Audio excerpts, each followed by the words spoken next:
नमस्कार दोस्तों, Lord मनीएंगर YouTube channel में आप सबका स्वागत है। आज हम बात करने वाले हैं एक बहुत ही कंट्रोवर्शियल स्टॉक के बारे में जिसका नाम है ब्राइटकॉम ग्रुप। तो ये एक ऐसा स्टॉक है जिसके बारे में अगर आप ट्विटर पे देखोगे तो या तो ऐसे लोग मिलेंगे जिनको ये बहुत पसंद है या फिर ऐसे लोग मिलेंगे who absolutely hate the stock and want to stay away from it.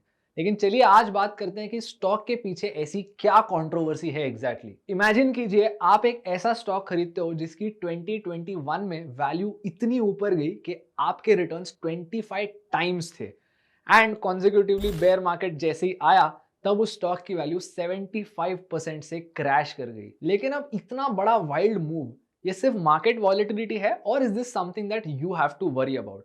चलिए आज बात करते हैं ब्राइटकॉम के बिजनेस के बारे में। ये कंपनी 1998 में शुरू की गई थी बाय टू पीपल जो आज भी उस कंपनी में काम करते हैं। लेकिन उस टाइम पे ये एक ग्रीटिंग कार्ड्स वाली कंपनी थी जो ऑनलाइन ईमेल के थ्रू ग्रीटिंग कार्ड्स बेचती थी। अब उस टाइम पे ई कार्ड्स का बहुत ही ज्यादा क्रेज था, तो it's very common for such a business. लेकिन उसके बाद 2001 में जब डॉट कॉम बबल बर्स्ट हुआ तो इस कंपनी को रियलाइज हुआ कि हमको कोई एक ऐसा बिजनेस चाहिए जो सस्टेनेबल हो। तभी इन्होंने जाके एडवर्टाइजिंग वाला बिजनेस स्टार्ट किया। एट दिस पॉइंट कंपनी का नाम वाइब्रेंट टेक्नोलॉजीज था। उसके बाद इन्होंने एक सर्च इंजन को अक्वायर किया सिमिलर टू गूगल। इस सर्च इंजन का नाम था लाइकोस। लेकिन गूगल आ गया पिक्चर में और लाइकोस का बिजनेस बहुत ही डाउन चला गया। That is when they had to scrap that project as well. इस पॉइंट पे कंपनी का नाम भी चेंज कर दिया था टू लाइकोस। फिर फॉर सम वियर्ड रीजन इन्होंने स्मार्ट वॉचेस का बिजनेस स्टार्ट करने की सोची। वो अगेन इनके लिए बिल्कुल वर्क नहीं किया एंड इनकी स्टॉक प्राइस ऑलमोस्ट 90% से डाउन थी। That is when both the founders realise that company बहुत ही अलग अलग स्ट्रीम्स में जा रही है and let's just focus on the one thing that we are good at, that is advertisement. And cut to today, Brightcom की financials काफी इंटरेस्टिंग है।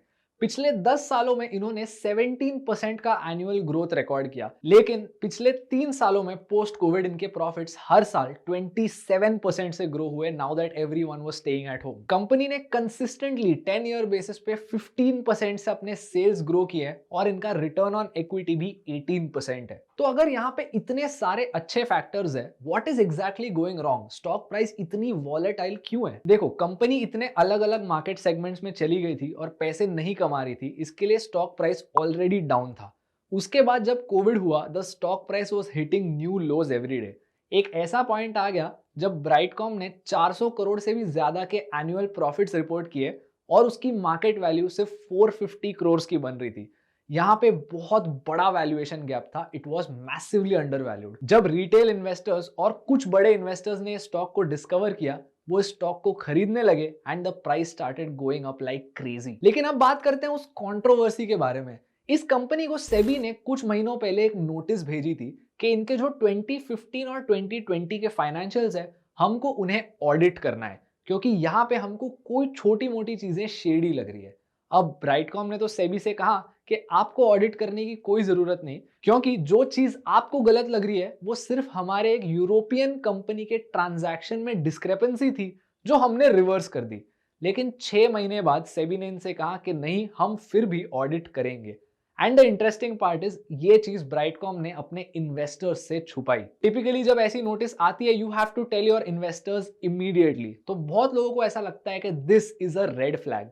लेकिन कुछ ऐसे भी लोग हैं जिनको लगता है कि देखो, अगर ब्राइटकॉम ने ऐसा एक्सपेक्ट किया कि सेबी बोलेगा कोई बात नहीं, हम ऑडिट नहीं करेंगे, which is why they didn't tell the investors to prevent any sort of panic in the market. अब इसके पीछे क्या रीजन है ये हम नहीं जानते। दूसरी चीज जो सच में एक रेड फ्लैग है वो है कि प्रमोटर्स तेजी से अपने शेयर्स बेच रहे थे।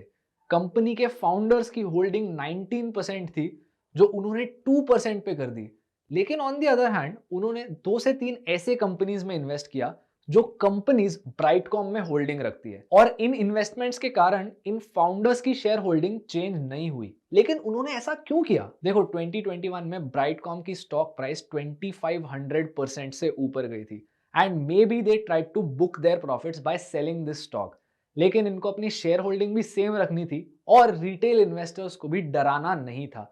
So maybe they bought the stocks of these other companies at a much cheaper price. इस केस में भी प्रमोटर्स ने आपको बताना चाहिए था कि वो ऐसे ट्रांजैक्शंस कर रहे हैं एंड यहां पर भी उन्होंने नहीं बताया। एक और ऐसा रेड फ्लैग है जो है कि कंपनी के ऑडिटर्स है इनके प्रैक्टिसेस पे भी मार्केट में कई सारे क्वेश्चंस है। एनीवे, आपको क्या लगता है, क्या ब्राइटकॉम ग्रुप का शेयर खरीदना चाहिए? कमेंट्स में हमें बताइए। और दोस्तों, ये था मेरा video on the controversy around Brightcom group. आपको अगले वीडियोस में कौन से टॉपिक्स कवर्ड चाहिए, ये कमेंट्स में मुझे बताइए। और अगर आपको इस वीडियो से कोई भी वैल्यू मिलती है तो इस वीडियो को लाइक कीजिए और मेरे यूट्यूब चैनल को सब्सक्राइब कीजिए, ताकि मैं आपके लिए ऐसा कंटेंट लेकर आता रह सकूं। मैं आपको मिलूंगा अगले वीडियो में, तब तक के लिए अपना ख्याल रखना। I will see you around.